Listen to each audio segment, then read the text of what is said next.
அனைவருக்கும் வணக்கம். அமுதம் டாரட் சேனலுக்கு உங்களை அன்புடன் வரவேற்பது ஸ்பிரிச்சுவல் சேவி. இன்றைக்கி சஷ்டி விரதத்தோட 4ஆம் நாளுக்கான வாசிப்பு தான் பார்க்க போகிறோம். மன்னிக்கணும், இன்னைக்கு கொஞ்சம் ஒர்க் அதிகமாக, அதனால் வீடியோ லேட்டாக வருது. லாங்காக இருக்கிற வீடியோ வந்து ஈவினிங் 6 o'clock வரும்.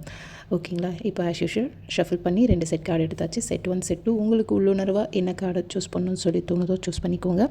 முருகப்பெருமானோட கனெக்ட் ஆகிட்டு இப்போ செட் 1க்கான கார்டில் முருகப்பெருமான் என்ன விஷயங்கள் கொடுக்குறாருன்னு சொல்லி பார்ப்போம். மனிதன் உயர்வதும் தாழ்வதும் அவரவர் எண்ணத்தை பொறுத்தே அமைகிறது. எளிமையாக வாழ்ந்தால் மன நிம்மதியுடன் வாழலாம். மிஞ்சும் பணத்தை தானம் செய்யுங்கள். மங்களம். கடைக்கண் பார்வை கிட்டும். ஸோ செட் 1 சூஸ் பண்ணவங்களுக்காக முருகப்பெருமான் சஷ்டி விரதம் 4ஆவது நாளுக்கான ரொம்ப அழகான ஆழமான மெசேஜ் கொடுத்துருக்காரு. செட் 2 சூஸ் பண்ணவங்களுக்கு முருகப்பெருமான் என்ன விஷயங்கள் கொடுக்குறாருன்னு சொல்லி பார்ப்போம்.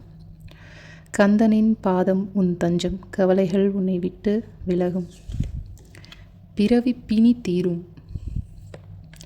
புகழ்ச்சி இகழ்ச்சி இரண்டையும் சமமாக கருதுங்கள், அதுவே மன அமைதிக்கான வழி. வேலை தேடி கஷ்டப்படுபவர்கள், வேலையில் பிரச்சனை உள்ளவர்கள் முருகனின் வேலுக்கு வியாழக்கிழமை பால் அபிஷேகம் செய்து வழிபடுவது உயர்ந்த பலனை தரும். செட் 2க்கான சஷ்டி விரதம் 4ஆம் நாளுக்கான முருகப்பெருமான் ரொம்ப அழகான ஸ்ட்ராங்கான மெசேஜ் கொடுத்துருக்காரு.